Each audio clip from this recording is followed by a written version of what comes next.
Every 15th of February and 15th of August, Amazon does an inventory cleanup at their fulfillment centers for inventory that has been there for longer than 6 or 12 months. Now, currently, units that have been in FBA centers between 6 and 12 months are charged an additional $11.25 per cubic foot of inventory, while inventory that has been in FBA centers for longer than 12 months is charged double that amount, which means $22.5 per cubic foot. Now, they calculate how long your inventory has been in FBA centers on a FIFO basis, which means they calculate the inventory that has arrived first and left the FBA centers first. But in reality, physical units are shipped to fill customer needs and to optimize cost and speed of delivery, not on a FIFO basis. Now you can use the recommended removal report and the inventory health report to identify your inventory that is likely going to be included in the long-term storage program during the next inventory cleanup. So why is Amazon doing all this? Well, Amazon's goal is to provide space for everyone in order to have large product selection, but they don't want many sellers to use their warehouses for long-term storage. Now they want to optimize flow of inventory and stimulate faster turnarounds in order to make space for fast-moving products. So there is no better way to make space for fast-moving products than to charge extra for inventory that is not moving fast. So your job is to plan your inventory flow ahead and make sure that your inventory is in Amazon's fulfillment centers less than 6 months in order to avoid long-term storage fees.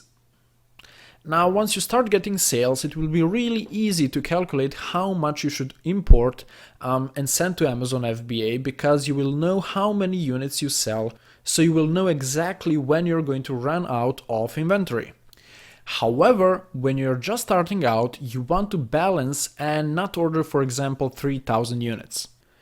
Now, if you have done your niche and competition analysis correctly, you can try to predict how many sales are you going to have, and simply order enough units so you don't get into the long-term storage trap.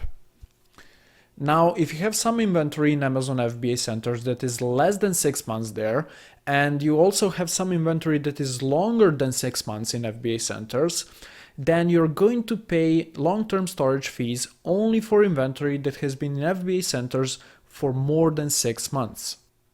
But keep in mind that the long-term storage fees are calculated on a per cubic foot basis, not per unit. So the larger the product you have, the more you're going to pay.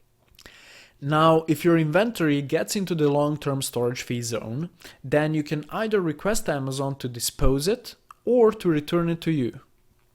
In this case, you won't have to pay long-term storage fees, but keep in mind that Amazon will charge you for additional actions, such as, for example, disposing your inventory or returning your products to you. Now, this is something you should calculate once the situation occurs, but for now, just keep in mind that Amazon has these two options.